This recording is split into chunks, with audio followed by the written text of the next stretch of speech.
Hello everyone, जय जगन्नाथ। आइए इस वीडियो में हमने डिस्कस करने वाला है जीके के top most important MCQ. And आज हमने जीके के इंडियन जीके के टॉप मोस्ट इम्पोर्टेंट एमसीक्यू इस वीडियो में हमने कवर अप करने वाले हैं। आज मिक्स्ड क्वेश्चन रहे, देखते हैं क्या क्या रहे। सारे के सारे पार्ट 69 की वीडियो रहे, देखते हैं। फर्स्ट क्वेश्चन आपके सामने रहे, बताइए कोंगली बिहू। आपको तो ये बात अच्छी तरह पता ही होगा, जो बिहू डांस रहे ये असम की है, बट बिहू में से काफ़ी सारे बातें रहे, जैसे कि मान लो जो रंगोली बिहू हो गया, हमने डिस्कस कर रखी है रंगोली बिहू, और एक रहे रंगोली बिहू, कोंगली बिहू जो क्वेश्चन में पूछा गया है। कोंगली बिहू हो गया, ये एक रहे। एंड एक रहे रंगोली, कोंगली और भोगाली, है ना।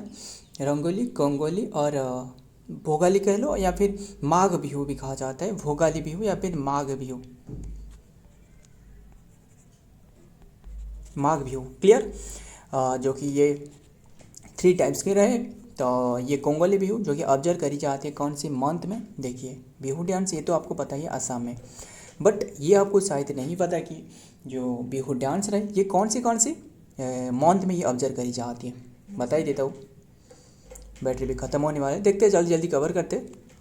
तो क्या रहे कोंगली बिहू जो कि ऑब्जर्व इन व्हिच मंथ, कौन सी मंथ में ऑब्जर्व करी जाती है, ये है मिड अक्टूबर में, यानी option C is the right answer. Mid October में ऑब्जर्व करी जाती है कौन सी बिहू, कोंगली बिहू मिड अक्टूबर में ऑब्जर्व करी जाती है। ध्यान में रखिएगा, जो हमने ट्रिक में याद रखते हैं, कौन सी ट्रिक बताना, जैसे हमने याद रखी थी राम, हमारे यही ट्रिक है, राम हो गया, राम कम COM कम, हमने ऐसे नहीं लिखते थे ना, कम KOM लिखते थे, KOM क्यों, बस याद रखेंगे कैसे भी कर, राम कम और मज़ा, यही हमारे ट्रिक है, मज़ा।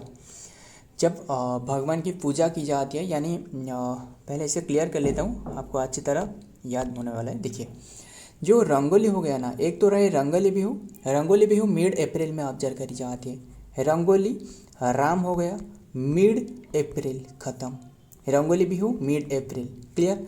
एंड दूसरे जो रहे वो है कंगोली बिहू, कैसे याद रखना है, कम हमने याद रखी थी। जो कंगोली बिहू मिड अक्टूबर, फास्ट जो ये जो लास्ट वाला रहे ये मिड कहा जाता है, mid and then October, Kongali Bihu राम कम। और तीसरे पर जो रहे वो है माघ बिहू कहा जाता है, क्या रहे, राम कम मजा, मजा मतलब है माघ बिहू, ये जनवरी मंथ में ऑब्जर्व करी जाती है, ये जनवरी मंथ में, क्लियर। ध्यान में रखिएगा, काफ़ी बार डिस्कस कर रखी है। राम मतलब है रंगोली बिहू जो कि मिड अक्टूबर में, चलिए मिड अप्रैल में ऑब्जर्व करी जाती है। और भी कोई भी आपको तो नहीं मिलने वाला है, अगस्त नहीं, तो अगस्त तो नहीं है, बस अक्टूबर, ये सॉरी जो अप्रैल रहे ये ऑब्जर्व करी जाती है। एंड कम मतलब है कंगोली बिहू मिड अक्टूबर रहे।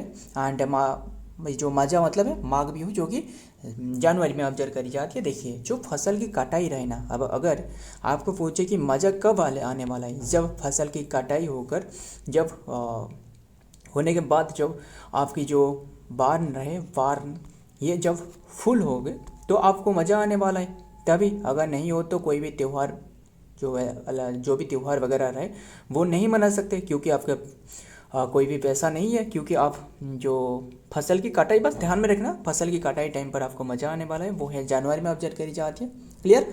इसे भोगाली बिहू भी कहा जाता है, कब भोग करने वाले हो, क्योंकि जब मज़ा आने वाला है, जो बस ध्यान में रखिएगा, जो भोगाली बिहू इसे भी कहा जाता है, माघ बिहू कह लो या फिर भोगाली बिहू कहा जाता है। फिर कंगोली बिहू को और कौन सी नाम से जाना जाता है, ये जो कंगोली बिहू रहे इसे क्या कहा जाता है, काटी बिहू, जो फसल की कटाई की जाती है मिड अक्टूबर में, काटी बिहू। फिर रंगोली बिहू जो रहे, रंगोली बिहू को और क्या कहा जाता है, बोहाग बिहू कहा जाता है, बोहाग बिहू कह लो, या फिर इसे भी जाट बिहू कहा जाता है, जाट बिहू, नहीं पता, ध्यान में रखिएगा, शायद हमने जाट बिहू के बारे में नहीं बताया था आपको कभी भी, बस ध्यान में रखिएगा, इसे जाट बिहू भी कहा जाता है। ध्यान में रखना सारे के सारे, ये क्वेश्चन का आंसर है जो कि मिड अक्टूबर, सारे के सारे क्लियर। देखते हैं नेक्स्ट में कंगोली बिहू जो कि mid October also called the काटी बिहू, इसे काटी बिहू भी कहा जाता है। हाज द डिफरेंट, जो कि different flavour as the they are in the less, जो कि merriment and then the atmosphere has a sense of the constanting and then the solemnity during this time of the year। and पेटी मतलब जो धान रहे, ध्यान में रखिए, जो राइस रहे in the field are in the growing and then the stage and then the granaries of the farmer are almost empty। मतलब इसी समय में जो ग्रानरी रहे ना आपके, जो ग्रानरी मतलब जो फसल यानी जो क्या रहे, जो पेड़ी रखने के लिए जो आपके पास जो बार्न रहे, इसे बार्न कहा जाता है, अभी ये आ रहे हैं, या फिर ग्रानरी जो रहे ग्रेन रखने के लिए जो यूज की जाती है, तभी के टाइम में ये पूरी तरह एम्प्टी होने वाला है, एम्प्टी। एंड देन जो फील्ड रहे ना, फील्ड जो भूमि रहे, वहाँ आपकी जो सारे के सारे फसल रहे वहाँ पूरी तरह फुल होने वाला है, फुल, ध्यान में रखिएगा। एंड इसके बाद जो रहे वो माघ बिहू के टाइम में वो ये फुल होने वाला है। क्लियर। नेक्स्ट देखते हैं, Dalkhai dance is related to which state, बताइए। जो डाल खाई डांस रहे यह असल में उड़ीसा में ऑब्जर्व करी जाती है, सिर्फ उड़ीसा नहीं और भी आसपास भी काफ़ी क्षेत्रों में ये ऑब्जर्व करी जाती है। ध्यान में रखिए, ये एक ध्यान में रखिएगा, ये एक फोक डांस है जो कि डाल खाई उड़ीसा की, जैसे झारखंड हो गया, छत्तीसगढ़, वहाँ भी ऑब्जर्व करी जाती है, बट मेनली उड़ीसा में। Clear. And classical dance Orissa की बात है ना, क्लासिकल डांस है ओडिसी। क्लियर। देखते हैं, Dalkhai dance is related to Odisha, जो कि इंडिया पर्टिकुलरली, जो कि इंडिया में particularly the western part of the Sambalpur में।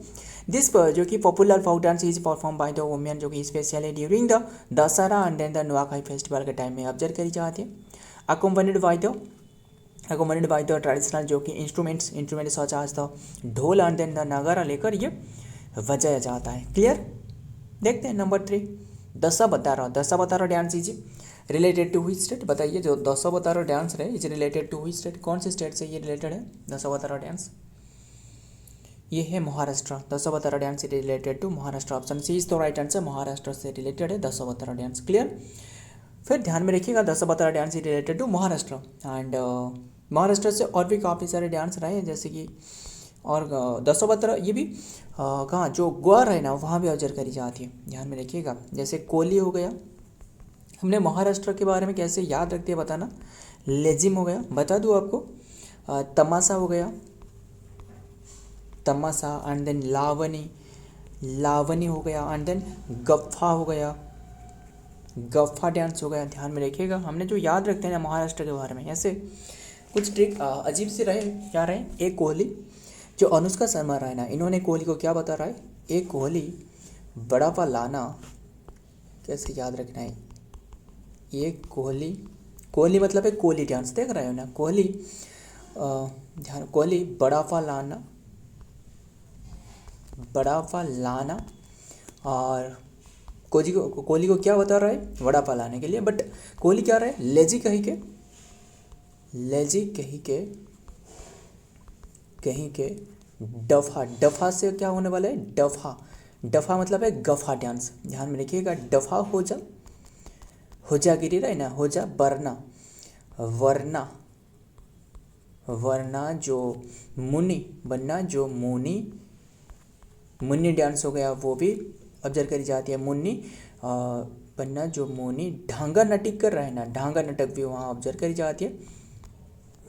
ढांगा नाटक कर रही है, उनके साथ चला जाऊँगा, कौन बता रहा है, ये कोहली ने। बस दिल पे मत लेना, बस ये हमारे ट्रिक है, कैसे भी करके तो याद रखना है, दिल पे मत लेना। तो यही ट्रिक है, कोहली मतलब है कोहली हो गया, आप जो कि बड़ापा मतलब है पोवो डांस रहे, पोवो डांस, ध्यान में रखिएगा। डफा मतलब है गफा डांस। क्लियर। सारे के सारे ध्यान में रखिएगा। Dashavatara is a traditional folk dance, जो कि ट्रेडिशनल डांस जो कि drama from the primarily associated with the stand of the Maharashtra and then the Goa. देख रहे हो ना, गोवा में भी ऑब्जर्व करिए, particularly in the Konkan coast में region and then the north Goa में द परफॉर्मेंस जो कि फीचर जो कि enactment of the 10 and then the avatars जो 10 अवतार मतलब जो 10 अवतार कहा जाता है ना, इन जो कि इनकारनेशन ऑफ द लॉर्ड जो विष्णु रहे, इनकी जो 10 अवतार रहे and accompanied by the music and elaborate the customs and story telling जो कि ये ऑब्जर्व करी जाती है through the song and then dance and dialogue. Next देखते हैं, which article of Indian Constitution mention about the classical language, बताइए। जो क्लासिकल लैंग्वेज रहे इसके बारे में कहाँ मेंशन रहे, देखिए क्लासिकल लैंग्वेज बारे में कहीं भी मेंशन नहीं है, मतलब इंडियन कॉन्स्टिट्यूशन में क्लासिकल लैंग्वेज के बारे में कहीं भी मेंशन नहीं है, यानी option D is the right answer यही है। बट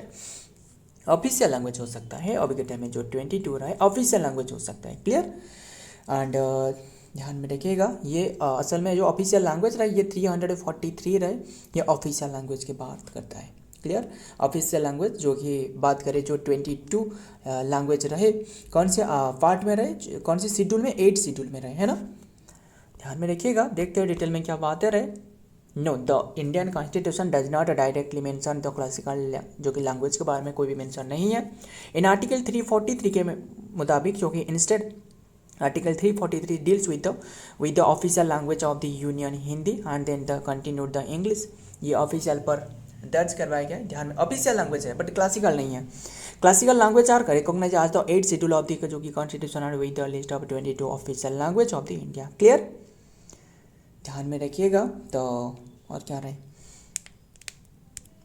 जो कि 343 जो Indian constitution specially that the official language of the union shall be Hindi and then the Devanagari script जो रहे, हिंदी तो देवनागरी स्क्रिप्ट रहे ना, अलाइंग विद द इंटरनेशनल जो कि फॉर्म ऑफ द इंडिया, जो कि numerals this related detail with the part जो कि XVII में रहे, यानी पार्ट 17 के बारे में बात कर रहा हूँ ऑफ द कॉन्स्टिट्यूशन। एंड बताना पार्ट 18 में क्या रहे, XVII, ये क्या बताना, ये इमरजेंसी प्रोविज़न के बारे में, इमरजेंसी प्रोविज़न के बारे में कैसे हमने याद रखते, वो 3 इमरजेंसी प्रोविज़न जो रहे ना, 352 इसमें 4 ऐड करना, 356 इसमें 4 ऐड करना, 360 नेशनल इमरजेंसी, स्टेट इमरजेंसी, ये है फिनेंशियल इमरजेंसी। क्लियर।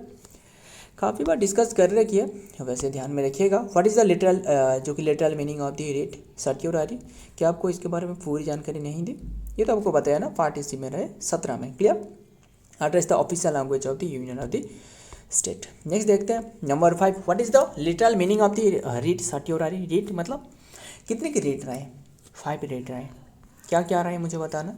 जैसे क्या रहे, प्रोविजन, क्यू, वारंटो, सर्ट्योरारी, है ना, वही सर्ट्योरारी के बारे में बात कर रहा हूँ। सर्ट्योरारी जो है इसका मीनिंग क्या है, टू बी सर्टिफाइड। ध्यान में रखिएगा, इसका मीनिंग है इटालियन मीनिंग में, ये सर्ट्योरारी मीनिंग है जो कि to be certified. Clear. And फिर क्या क्या रहे, जैसे 5 रेट के बात करें, habeas corpus, habeas corpus and mandamus, quo warranto, certiorari तो यहाँ रहे, एंड प्रोहिबिशन। क्लियर। ये 5 रहे, क्यू वारंटो। क्लियर।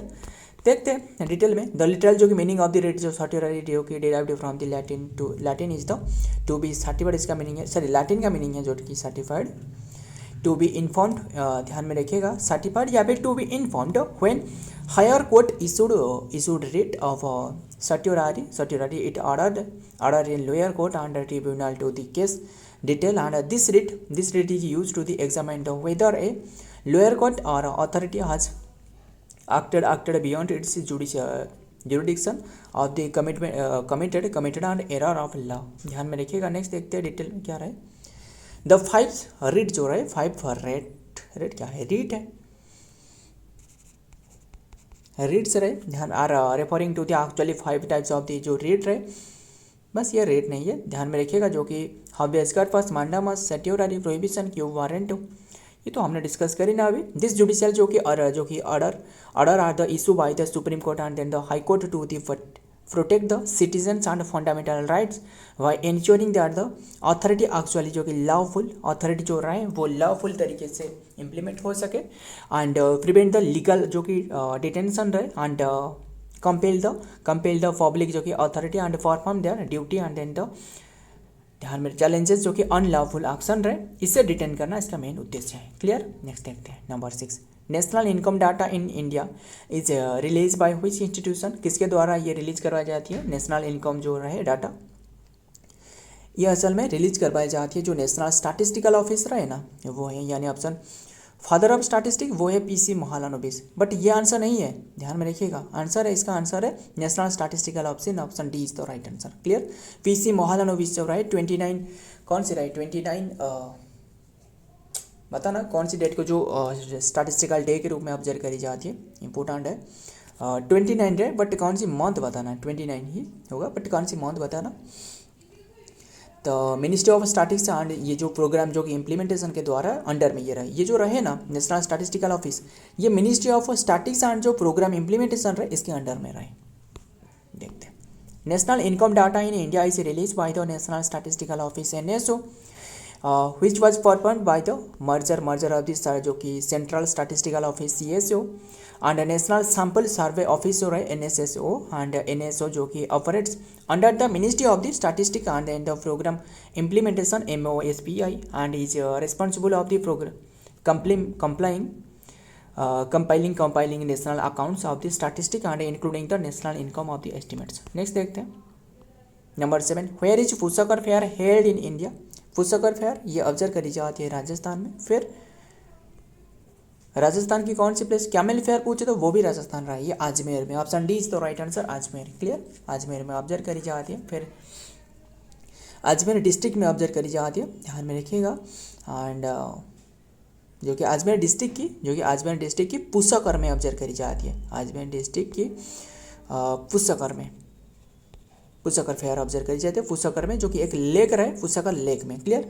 फिर बात करें वही जो लेक रहे ना, वहाँ जो कि ब्रह्मा टेम्पल रहे। कौन से टेम्पल, ब्रह्मा टेम्पल रहे, ध्यान में रखिएगा। ये जो ब्रह्मा टेम्पल रहे ना, ये बनाया गया था महर्षि विश्वामित्र के द्वारा। महर्षि विश्वामित्र के द्वारा बनाया गया था। अभी के टाइम में टोटल ब्रह्मा टेम्पल पूछे तो बहुत ही कम रहे, जैसे कि 6 to 8 जो कि ब्रह्मा टेम्पल आपको इंडिया में देखने को मिल सकता है। देखते हैं द फेमस और कौन सी प्लेस में रहे बता ना Brahma temple. The famous Pushkar fair जो कि is organise in the town of the Pushkar located in the Ajmer district of the Rajasthan India. This popular जो कि annual event also known as the Pushkar camel fair. इसे पुष्कर कैमल फेयर भी कहा जाता है। जो अजमेर फेयर है वही ही camel fair. Clear. Is the vibrant mix of the livestock and in the market, जो कि particularly for the camel and in the cultural festival, जो कि featuring the various competition and in the performance. Clear. Next number 8, India's first oil refinery is at which place. India's first oil refinery ये दिग्बोई आसाम में रहे, दिग्बोई आसाम में रहे। Clear, इतनी सी बात ध्यान में रखिएगा, दिग्बोई आसाम में रहे। एंड इसकी स्थापना पूछे तो एस्टेब्लिश करवाया गया था 1901 में, इसका स्थापना रहे एस्टेब्लिशमेंट। फिर ध्यान में रखिएगा। फिर बात करें आसाम की कैपिटल क्या है, दिसपुर कैपिटल है, दिसपुर। एंड ये जो बने कैपिटल 1973 में कैपिटल बने। CM कौन है, हेमंत बिस्वा शर्मा जो कि बीजेपी से है। गवर्नर कौन है, वो है लक्ष्मण आचार्य, यानी जो रिप्लेस करिए किससे, गुलाब चंद कटारिया को। क्लियर, ध्यान में रखिएगा, लक्ष्मण प्रसाद आचार्य। अभी के टाइम में जो रिप्लेस कर पाएगा वो है गुलाब चंद कटारिया के द्वारा। देखते हैं डिटेल में। India's first oil refinery was establish in Digboi to a town of the north eastern, जो कि नॉर्थ ईस्टर्न इंडिया, जो कि state of the Assam 1901 and then the Digboi is consider as the birth place of the Indian oil industry की जो कि शुरुआत रहे, ध्यान में रखिएगा। And beginning it is the historic journey of the 1901 and also serving as the Asia's first oil refinery, ये Asia की first oil refinery. Clear. Next देखते हैं number 9, what is the oldest and then the first classical language of India. What is the oldest and first classical language of India. India की first classical language ये है France, sorry what is the oldest and first classical, क्या बता रहा हूँ, ये classical language ये तो ओल्डेस्ट है, तमिल है ना। Option A is the right answer, Tamil. Clear, जो कि oldest and first classical language of India ये है तमिल। देखते हैं तमिल जो कि ओल्डेस्ट रहे, इसके बाद जो कि संस्कृत रहे। कौन से ईयर में फिर पूछे तो 2004 में। क्लियर, 2004 जो कि एंड सेकेंड जो बने थे वो संस्कृत बनते हैं। तमिल जो कि फर्स्ट जो कि एंड ओल्ड जो कि ओल्डेस्ट क्लासिकल जो कि designated as the classical language in India and receiving the status of the 2004 from the Indian government. This designation was based on the critical and including the having ancient origin and the distinct heritage and then the extensive literary tradition with work dating back over the 2 million. Clear. and फिर बात करें, ये तो तमिल रहे, संस्कृत जो रहे, संस्कृत और Devanagari script है, ये 2005 में इंक्लूड करवाया गया था। क्लियर। ओडिया जो रहे 2014 में इंक्लूड करवाया गया था। देखते हैं number 10, last question, the idea of the liberty equality and fraternity जो फ्रेंच रिवॉल्यूशन से लाया गया है, बताइए। बस आंसर तो आपको बता ही थी। Liberty equality and fraternity were taken from which country, ये है फ्रांस, यानी फ्रांस जो रिवॉल्यूशन है वहाँ से लाया गया है। देखते हैं डिटेल में। The ideals of the liberty, equality and fraternity were taken from the France. This influence and the motto become the famous during the French Revolution के टाइम में, ये मोटो ही वही था। And was adopted by the various nation and including the India and into their जो कि constitution of reflect the principles of individuals freedom and equal right and sense of the worthhood and among the citizens। सो ध्यान में रखना सारे का सारे। So friend आज की ये कंटेंट है, वीडियो पसंद आते हैं वीडियो को लाइक करना, आपके दोस्त यार फ्रेंड जो भी रहे इनके साथ शेयर करिएगा। मिलता हूँ और एक वीडियो में और एक इंपॉर्टेंट एमसीक्यू के साथ, तब तक के लिए जय हिंद जय जगन्नाथ।